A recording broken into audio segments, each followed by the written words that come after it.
اعوذ باللہ من الشیطان الرجیم، بسم اللہ الرحمن الرحیم۔ اگر کوئی سنی سے شیعہ ہو جائے تو کیا اس کو نکاح دوبارہ پڑھانا پڑے گا؟ تو یہ ہے کہ اگر اہل سنت کے ہاں بھی نکاح پڑھنے کا طریقہ یہ ہوتا ہے کہ لڑکی سے اجازت لی جاتی ہے اور بچے سے قبول کروایا جاتا ہے، اور درمیان میں جو ہے وہ یعنی نکاح پڑھنے والا کہتا ہے کہ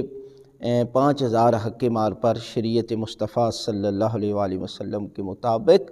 میں فلاں لڑکی کے ساتھ جو ہے وہ آپ کا نکاح کر دوں، اجازت ہے، قبول ہے۔ تو اگر عربی میں صیغہ نہ بھی پڑھا جائے، اگر اس طرح سے نکاح ہوا ہے تو دوبارہ نکاح پڑھانے کی ضرورت نہیں ہے۔ لیکن اگر کچھ بھی نہیں ہوا، صرف لڑکا لڑکی آپس میں راضی ہیں اور اس کے علاوہ جو ہے وہ صرف دعا کی حد تک ہے، تو پھر ایسے شخص کو چاہیے کہ جب وہ شیعہ ہو جائے تو اسے نکاح جو ہے وہ دوبارہ پڑھانا چاہیے۔